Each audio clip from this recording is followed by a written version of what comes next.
എന്നെപ്പോലുള്ളൊരു ചക്രവർത്തിയോട്, ലോകത്തിൻ്റെ ഈശ്വരനോട് 3 അടി മണ്ണ് ചോദിക്കുന്നത് എനിക്കൊരു അപമാനമാണ്. എന്നെപ്പോലുള്ള ഒരാളോട് ഇങ്ങനെ ചോദിക്കേ. എന്നിട്ട് ഒരു സിദ്ധാന്തം പറയാണ്, അദ്ദേഹത്തിൻ്റെ ഒരു നിയമം പറയാണ്. ന പുമാൻ മാമുപവ്രജ്യ ഭൂയോ യാചിതുമർഹസി തസ്മാ വൃത്തികരിം ഭൂമിം വടോ കാമം പ്രതീച്ചമേ. എന്നോട് യാചിച്ചൊരു വ്യക്തി വേറൊരാളോടും യാചിക്കാൻ പാടില്ലാണ്. അതായത്, കുട്ടി, നീ എന്തെന്നോട് ചോദിച്ചോ, ഇതുകൊണ്ട് തന്നെ നിന്റെ ഈ ജീവിതത്തിൽ വേണ്ടതെല്ലാം ആയിത്തീരണം. നീ വേറൊരാളുടെ മുന്നിലും പോയി നീ യാചിക്കാൻ പാടില്ല. അക്ബറുടെ ജീവിതത്തിൽ ഒരു കഥ കേട്ടിട്ടുണ്ട്. ഒരു സന്യാസി വര്യൻ അക്ബറെ കാണാൻ പോകും. അവിടെ ചെന്ന് കൊട്ടാരത്തിൽ പ്രവേശനമുണ്ട് സന്യാസിമാർക്ക്. അകത്തേക്ക് കൊണ്ടുപോയി മന്ത്രി. അപ്പം നോക്കുമ്പോൾ അക്ബറുണ്ടല്ലോ വൈകുന്നേരത്തെ പ്രാർത്ഥനയിലാണ്, കൈയൊക്കെ മുകളിലേക്ക് ഉയർത്തിയിട്ട്. അത് കണ്ടപ്പോൾ സന്യാസി പറഞ്ഞു, ഞാൻ പോവുക കേട്ടോ. അയാൾ അവിടുന്ന് സ്ഥലം വിട്ടു. അക്ബർ പ്രാർത്ഥനയൊക്കെ കഴിഞ്ഞിട്ട് മന്ത്രിയോട് ചോദിച്ചു, ആരെങ്കിലും വന്നു വന്നു? ഓ, ഒരു സന്യാസി വര്യൻ വന്നു. എന്നിട്ട് അക്ബർക്ക് സന്യാസി എന്ന് പറഞ്ഞാൽ വളരെ റെസ്പെക്റ്റുള്ളൊരു കൂട്ടത്തിലായിരുന്നു. അപ്പോൾ എന്തെങ്കിലും അവർക്ക് ദാനം ചെയ്യും. വിളിച്ചുകൊണ്ടൊരു വേഗം കൊണ്ടുവരും ഒക്കെ പറഞ്ഞ് ബഹളം വെച്ചു. മന്ത്രി ഉടനെ തന്നെ ആളുകളെ പറഞ്ഞയച്ചു. ആ സന്യാസിയെ കൂട്ടിക്കൊണ്ടുവന്നു.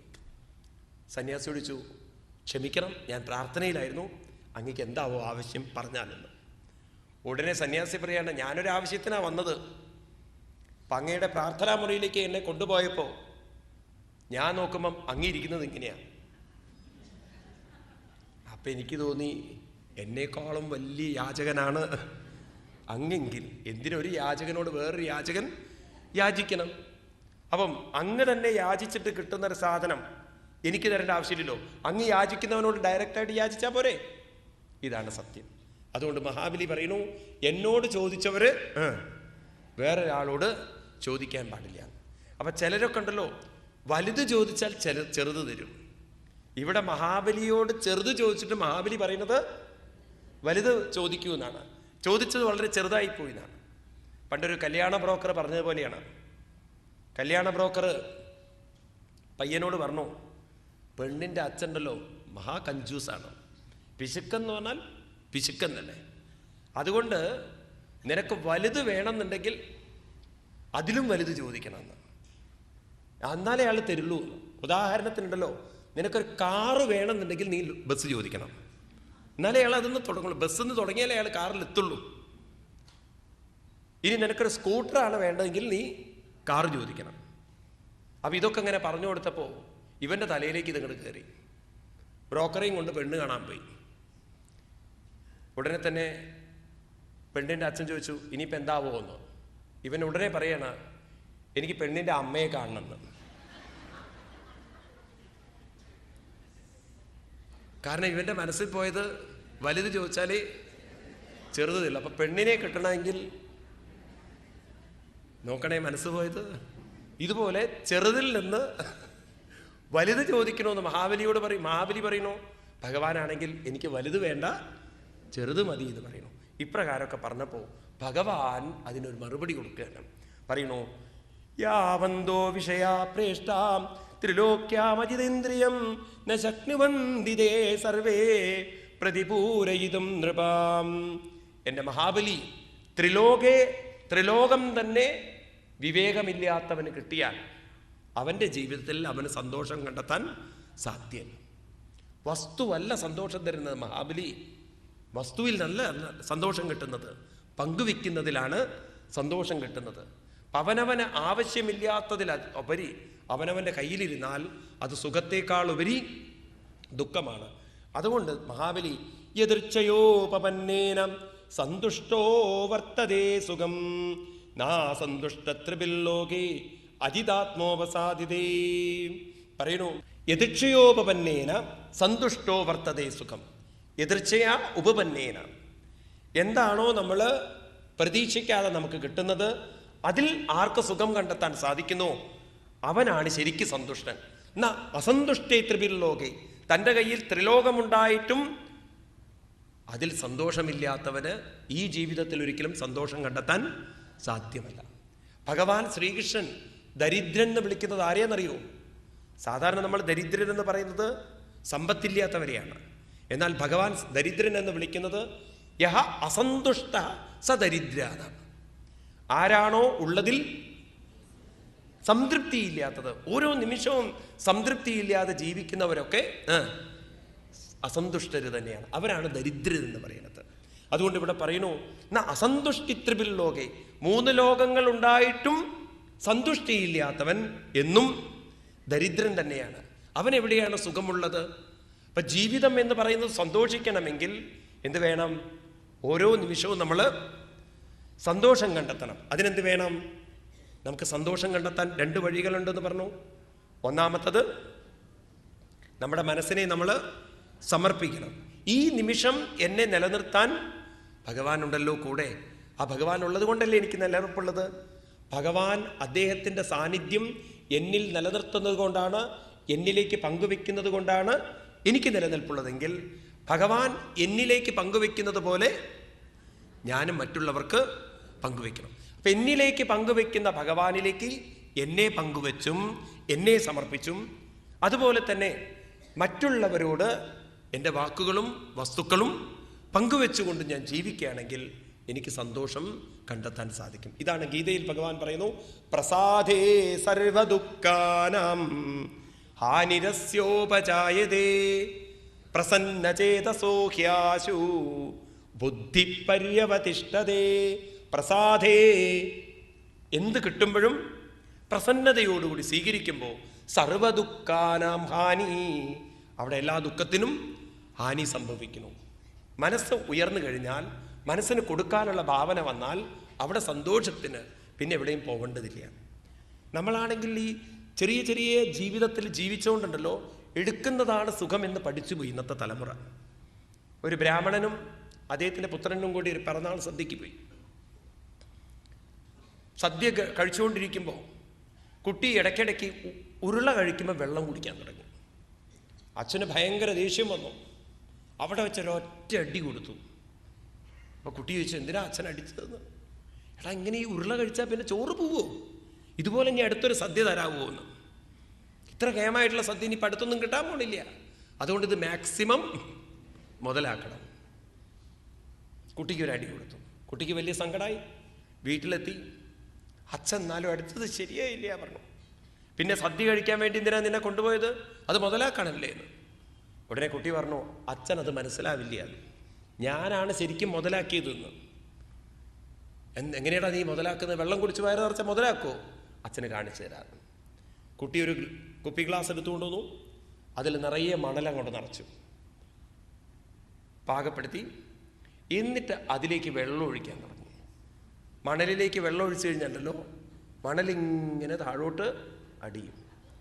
അപ്പം അച്ഛന് പറഞ്ഞു കൊടുക്കുകയാണ്, ഇങ്ങനെ ചോറ് കഴിക്കുന്ന സമയത്ത് ഇടയ്ക്കിടയ്ക്ക് വെള്ളം കുടിച്ചാൽ ഉള്ളിലുള്ള ചോറ് ഇങ്ങനെ അമരും.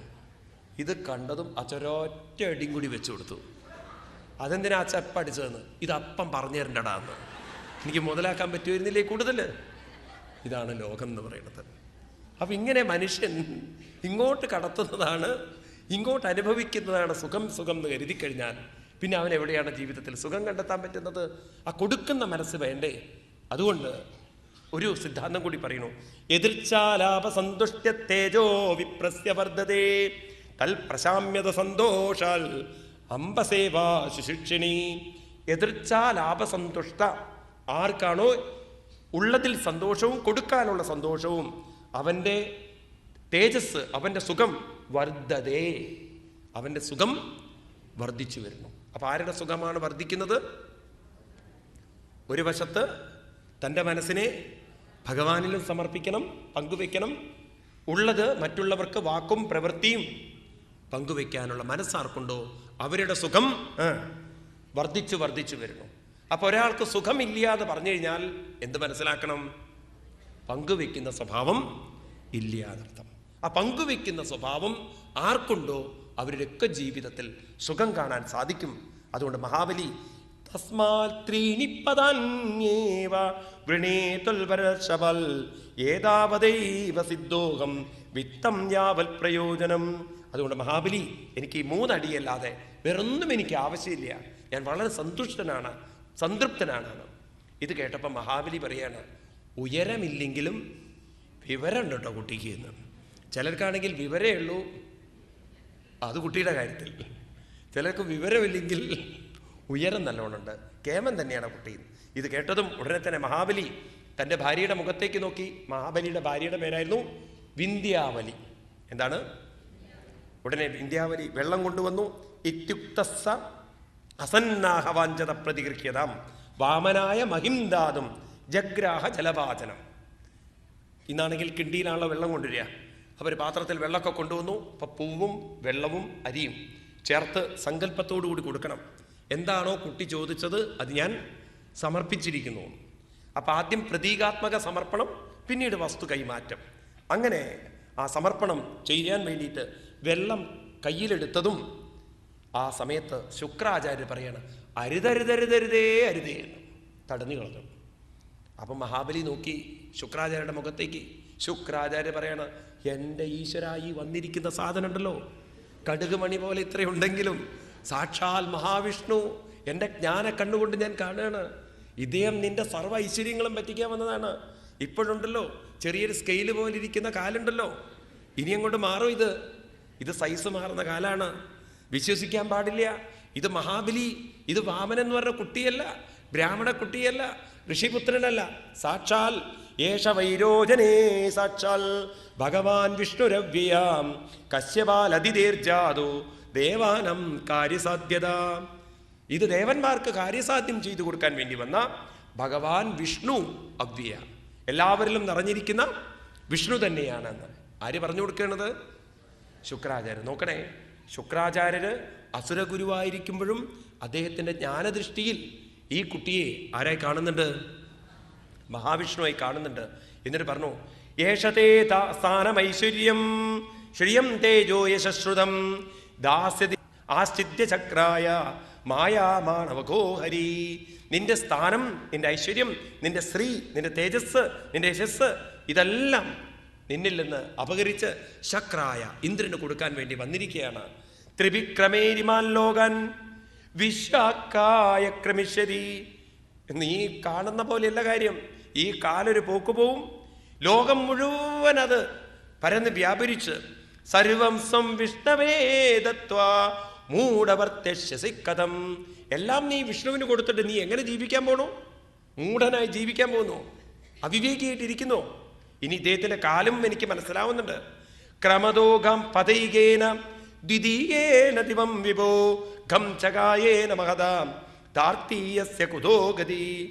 ഒന്നാമത്തെ കാലുകൊണ്ട് ഭൂമി അളക്കും, രണ്ടാമത്തെ കാലുകൊണ്ട് ദിക്കുകളും മറ്റും അളക്കും, മൂന്നാമത്തെ കാല് വയ്ക്കാൻ സ്ഥലം ഉണ്ടാവില്ല. എവിടെ നീ കൊടുക്കാൻ പോണത്? അപ്പം ഇതൊക്കെ ആർക്ക് മുൻകൂട്ടി കാണാൻ പറ്റുന്നുണ്ട്? അപ്പം തൻ്റെ ജീവിതം മുഴുവൻ തകർത്ത് തരിപ്പണമാക്കാൻ വേണ്ടി വന്നിരിക്കുന്ന വിഷ്ണുവിനെ കാണിച്ചു കൊടുത്തു ശുക്രാചാര്യർ. വേണമെങ്കിൽ മഹാബലിക്ക് മാറാമായിരുന്നില്ലേ? ഉണ്ടോ ഇല്ലയോ? എന്നിട്ട് അവിടെ നിന്നും കൊണ്ട് നിൽക്കുന്നില്ല, ഒരു സിദ്ധാന്തം പറഞ്ഞു കൊടുക്കുകയാണ്, എങ്ങനെയായിരിക്കണം ദാനം എന്ന് നമുക്ക് ശുക്രാചാര്യർ പറഞ്ഞു തരുന്നു. എനിക്ക് തോന്നുന്നു ലോകത്തിൽ ആദ്യമായി എങ്ങനെയാണ് ഒരു മനുഷ്യൻ സമ്പത്തിനെ കൈകാര്യം ചെയ്യേണ്ടത്, ഇന്നത്തെ ഭാഷയിൽ പറഞ്ഞു കഴിഞ്ഞാൽ എക്കണോമി, ഇന്നത്തെ സാമ്പത്തിക അവസ്ഥകളൊക്കെ ഉണ്ടല്ലോ, അതന്ന് തന്നെ നമ്മുടെ പൂർവികന്മാർ മനസ്സിലാക്കി വെച്ചിട്ടുണ്ട്. എങ്ങനെയായിരിക്കണം ഇത് നമ്മൾ കൊണ്ടു നടക്കേണ്ടത്. എക്കണോമിക്സ് ആദ്യമായി പഠിപ്പിച്ച ആചാര്യനാണ് ശുക്രാചാര്യർ. എങ്ങനെയായിരിക്കണം ഒരു മനുഷ്യൻ സമ്പത്തിനോട് സമീപനം കാണിക്കേണ്ടത്? ഇത് ഓർത്ത് വയ്ക്കണേ. ധർമായ യശസേ അർത്ഥായ കാമായ സ്വജനായ ച പഞ്ചതാ വിഭജനം വിത്തം ഇഹാമുത്രച്ച മോദതേ. ധർമായ അർത്ഥ യശസേ അർത്ഥായ കാമായ സ്വജനായ, ഇങ്ങനെ പഞ്ചതാ വിഭജനം, 5 രീതിയിൽ വിത്തം വിഭജനം, സമ്പത്ത് വിഭജിച്ചോളണം. ഏതിനൊക്കെയാണ്? ധർമ്മത്തിന് വേണ്ടി, യശസ്സിന് വേണ്ടി, അർത്ഥത്തിന് വേണ്ടി, കാമത്തിന് വേണ്ടി, സ്വജനത്തിന് വേണ്ടി. ഇതിൽ 3 ശുക്രാചാര്യർ പറയേണ്ട ആവശ്യമില്ല.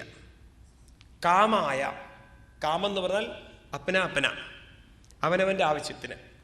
നമ്മൾ പണിയെടുത്തിട്ട് നമ്മുടെ കാര്യത്തിന് ചെലവഴിച്ചില്ലെങ്കിൽ ഒരു ശുക്രാചാര്യർ പറഞ്ഞു തരണമല്ലോ അതിന്.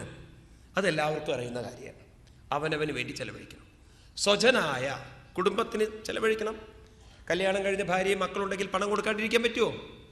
എന്നാ പിന്നെ കേമായില്ലേ. അർത്ഥായ, അർത്ഥം എന്ന് പറഞ്ഞാൽ നാളത്തേക്ക് വേണ്ടി, ഡെപ്പോസിറ്റ്. അന്നൊക്കെ ബാങ്കുകളൊക്കെ വരുന്നതിന് മുമ്പാണ് നാളത്തേക്ക് വേണ്ടി പണം എടുത്തു വെക്കണം എന്നുള്ളൊരു സംസ്കാരം അന്ന് ഉണ്ടാക്കി വെച്ചിരിക്കുന്നു. നാലാമത്തതാണ് ധർമായ. ധർമ്മം എന്ന് പറഞ്ഞാൽ ഈ ചുറ്റുപാടിന് നിലനിൽക്കണമെങ്കിൽ ധർമ്മം വ്യവസ്ഥയിൽ നമ്മൾ ധാർമ്മികമായിട്ട് ജീവിക്കാൻ തയ്യാറാവണം. എന്താ ധാർമ്മികമായിട്ട് ജീവിക്കുക എന്ന് പറഞ്ഞാൽ മറ്റുള്ളവരുടെ ജീവിതത്തിലേക്ക് വേണ്ടുന്ന കാര്യം നമ്മളും കൂടെ കോൺട്രിബ്യൂട്ട് ചെയ്തു കൊള്ളണം. അങ്ങനെയാണ് നമ്മുടെ നാട്ടിലുണ്ടല്ലോ പൊതുക്കുളങ്ങൾ, പൊതുകിണറുകൾ, ഈവൻ ക്ഷേത്രങ്ങൾ പോലും ആ കാലഘട്ടത്തിൽ കെട്ടുമ്പോണ്ടല്ലോ രാജാക്കന്മാരാണ് കെട്ടുന്നതെങ്കിലും ജനങ്ങളുടെയൊക്കെ പങ്കാളിത്തം അതിൽ ഉറപ്പുവരുത്തിയിരുന്നു. അവരെ കൊണ്ട് സാധിക്കുന്ന എന്തെങ്കിലും ഒരു കോൺട്രിബ്യൂഷൻ അവരെ കൊണ്ട് ചെയ്യിപ്പിച്ചിരുന്നു. അപ്പം എല്ലാവരും കൂടി ചേർന്ന് സമൂഹത്തിൽ നല്ല നല്ല കാര്യങ്ങൾ ചെയ്യുമ്പോൾ ആ സമൂഹത്തിൽ ഇങ്ങനെയുള്ള റെവല്യൂഷനുകളൊന്നും ഉണ്ടാവില്ല.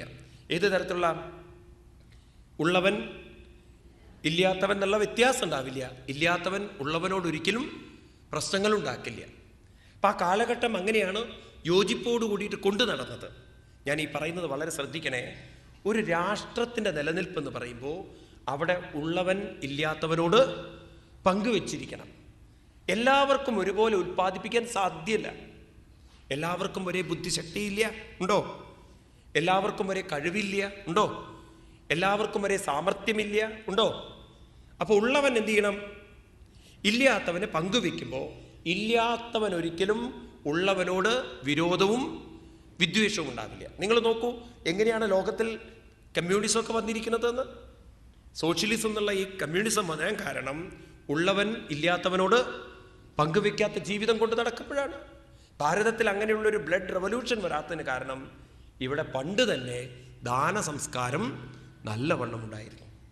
കൊടുക്കാനുള്ള മനസ്സ് ഭാരതീയരെ പോലെ ലോകത്തിൽ ഒരാൾക്കുമില്ല, ഉണ്ടോ? നിങ്ങൾ എവിടെ നോക്കൂ, നിങ്ങൾ ഏതൊക്കെ കർണാടകയിൽ പോയി നോക്കൂ, തമിഴ്നാട്ടിൽ പോയി നോക്കൂ, പല ക്ഷേത്രങ്ങളിലും അന്നദാനാദികൾ ഇല്ലേ, കിടന്നുറങ്ങാനുള്ള സ്ഥലം. ഇന്ന് നമ്മളെ സംബന്ധിച്ച് ഹിന്ദു സംസ്കാരത്തിനെ പോലെ ലോകത്തിൽ കൊടുക്കുന്നൊരു സംസ്കാരം വേറെ ഇല്ല. എന്തൊക്കെ നിങ്ങൾ പറഞ്ഞോളൂ മറ്റുള്ള സംസ്കാരത്തെക്കുറിച്ച്, ഇത്ര ഗംഭീരമായൊരു സംസ്കാരം കാണാൻ സാധ്യമല്ല. പക്ഷെ ഇപ്പോൾ അതിനൊരു ച്യുതി സംഭവിച്ചുകൊണ്ടിരിക്കുകയാണ്. കാരണം ഇതിലൊക്കെ അനാവശ്യമായി ഗവൺമെൻറ് ഇടപെടലും രാഷ്ട്രീയ പാർട്ടികളുടെ ഇടപെടലും വരുമ്പോൾ ആളുകൾക്ക് ആ പങ്കുവെക്കാനുള്ള മനസ്സ് കുറഞ്ഞു വരും. കാരണം ഇത് ദൂർത്തടിച്ചു പോകുന്നു. ഗവൺമെൻറ് കാര്യങ്ങൾ ഇതിലേക്ക് ഇടപെടുന്ന സമയത്ത് ഭക്തൻ കൊടുക്കുന്ന പണം പോലും ദുരുപയോഗം ചെയ്യുമ്പോൾ ആളുകൾക്ക് കൊടുക്കാനുള്ള മനസ്സ് നഷ്ടപ്പെടുന്നുണ്ട്. സംശയമില്ല, ഇതിൽ ഒരുപാട് കറപ്ഷൻ ഇതിലൊക്കെ വന്നു കഴിഞ്ഞു. അപ്പം അതുകൊണ്ട് ധർമായ, നമ്മളെ കൊണ്ട് പറ്റുന്ന രീതിയിൽ നാം മറ്റുള്ളവർക്ക് കൊടുത്തിരിക്കണമെന്നാണ്. അതെന്തിനാണ് നമ്മൾ കൊടുക്കുന്നത്? കാരണം ഭാരതീയ സംസ്കാരം നമ്മളെ പഠിപ്പിക്കുന്നത് എന്ത് നമുക്ക് കിട്ടുന്നുവോ അത് നമ്മൾ മുൻപ് തന്നെ കൊടുത്തു വെച്ചിരിക്കണം. കൊടുത്തതേ കിട്ടുള്ളൂ എന്നതാണ് ഭാരതീയ സംസ്കാരം നമ്മളെ പഠിപ്പിച്ചിരിക്കുന്നത്. ഇത് തന്നെയാണ് പ്രകൃതിയുടെ നിയമം. അതല്ലേ ബൈബിളിലും പറഞ്ഞത്, വിതച്ചതേ കൊയ്യുള്ളൂ. നിങ്ങൾ വിതയ്ക്കാത്തത് നിങ്ങൾക്ക് കൊയ്യാൻ പറ്റില്ല, നിങ്ങൾ കൊടുത്തു വെക്കാത്തത് നിങ്ങൾക്ക് അനുഭവിക്കാൻ പറ്റില്ല എന്നാണ്. അപ്രകാരം ധർമായ. പിന്നീട് എന്ത് വേണം? യശസ്സേ. ഇനി യശസ്സിന് വേണ്ടി നമ്മൾ സമ്പത്ത് ചെലവഴിച്ചോളെന്നാണ്. യശസ് എന്ന് പറഞ്ഞാൽ ഇവിടെ അർത്ഥം തൻ്റെ മനസ്സിനെ ഉയർത്തുക എന്നർത്ഥം. തൻ്റെ മനസ്സിനെ ശ്രേഷ്ഠതയിലേക്ക് ഉയർത്തുക. അതിനെന്ത് സമ്പത്താണ് ചെലവഴിക്കേണ്ടതുള്ളത്?